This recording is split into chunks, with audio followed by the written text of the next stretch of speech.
Ramagundam corporation ఎన్నికల్లో భాగంగా ఈరోజు 12 డివిజన్లో చుక్కల రాములు వేల్పుల శ్రీనివాస్ గారి ఆధ్వర్యంలో 12 డివిజన్ల బస్తీపాట చేయడం జరిగింది. ఈ కార్యక్రమంలో ముఖ్య అతిథిగా బీజేపీ రాష్ట్ర నాయకులు శ్రీ సోమరపు లావణ్య గారు పాల్గొని రానున్న ఎన్నికల్లో రామగుండం కార్పొరేషన్లో బీజేపీ నుంచి పోటీ చేస్తున్న అభ్యర్థులను గెలిపించగలరు అని, అలాగే బీజేపీ సంక్షేమ పథకాల గురించి వివరించడం జరిగింది. 11, 12, 13 డివిజన్లలో ఓసీపీ బ్లాస్టింగ్ సమస్యలు, డ్రైనేజ్ సమస్యలు, స్థానిక సమస్యలను తెలుసుకొని వీధిపాట చేయడం జరిగింది. ఈ కార్యక్రమంలో బీజేపీ సీనియర్ నాయకులు పెద్దపల్లి రవీందర్, మహావతి రామన్న, గోపగోని నవీన్ గౌడ్, బూడిద రమేష్, సునీల్ పటేల్, శ్రావణ్, రాకేష్, రమేష్, బచ్చల రాజేందర్, అలాగే డివిజన్లోని కార్యకర్తలు పాల్గొనడం జరిగింది.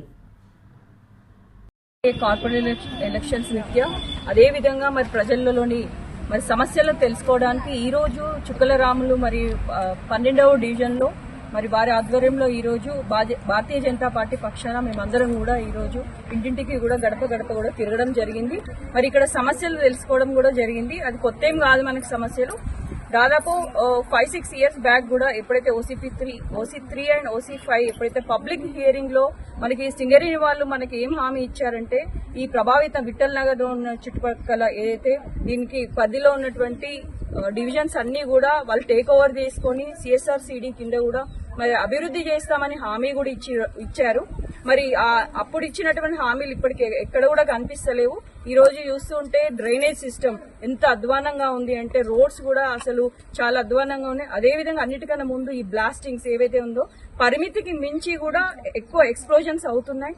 దానివల్ల కూడా ఇక్కడ ఉన్నటువంటి ఏవైతే అప్పుడు కట్టుకున్న ఇల్లు వైఎస్ఆర్ వాళ్ళు ఇచ్చినటువంటి పట్టా భూములు, ఆ భూములలో కట్టుకున్నటువంటి ఇళ్లకి మరి వాళ్ళ యొక్క బ్రేకేజెస్, వాల్ బ్రేకేజెస్, మరి శబ్దాలు, మరి శబ్ద కాలుష్యం అన్ని కూడా ఎక్కడ లేని పొల్యూషన్ అంతా కూడా మరి ఈ సింగరేణి ప్రభావిత ఈ డివిజన్స్ లో ఉంది.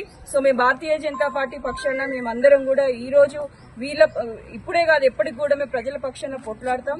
మేమందరం కూడా ఒకటే డిమాండ్ చేస్తున్నాం. సింగరేణి వాళ్ళు వీరందరూ కూడా మాకు ఈ యొక్క విఠల్ నగర్ ఏరియా దీని చుట్టుపక్కల ఉన్నటువంటి ఏదైతే డివిజన్స్ ఉన్నాయో వాళ్ళన్ని డివిజన్స్ ని CSRCD కింద అభివృద్ధి చేయాలి. అదేవిధంగా వాళ్ళకి కూడా హెల్త్ ఇష్యూస్ వస్తే తప్పకుండా ఫ్రీగా వాళ్ళకి హెల్త్ కార్డ్స్ కానీ లేకపోతే సింగరేణి ఏరియాలో వాళ్ళకి ఫ్రీ హెల్త్ చెకప్స్ చేయాలని మేము ప్రథమంగా డిమాండ్ చేస్తున్నాం. అదేవిధంగా వాళ్ళ పట్టా ల్యాండ్స్ ఏవైతే ఉన్నాయో వాటిని పర్మనెంట్ చేయాలని కోరుకుంటున్నాము.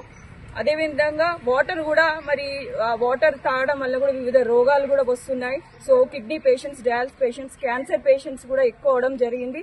తప్పకుండా మేమందరం వీరి వెనకాల ఉండి మరి ఈ యొక్క సింగరేణి ఏరియా ఉన్నటువంటి డివిజన్స్ ని మరి సింగరేణి అభివృద్ధి చేసేదాకా వాళ్ళ వెనకాల పడతామని తెలియజేస్తూ మరి ఇక్కడ ఉన్నటువంటి GMO సింగరేణిలో ఉన్నటువంటి యాజమాన్యాన్ని కూడా ఒకటే కోరుకుంటున్నాం. తప్పకుండా ఇక్కడ ఉన్నటువంటి డివిజన్స్ ని మరి CSR కింద వెంటనే టేకప్ చేసి అభివృద్ధి చేయాలని కోరుకుంటున్నాం.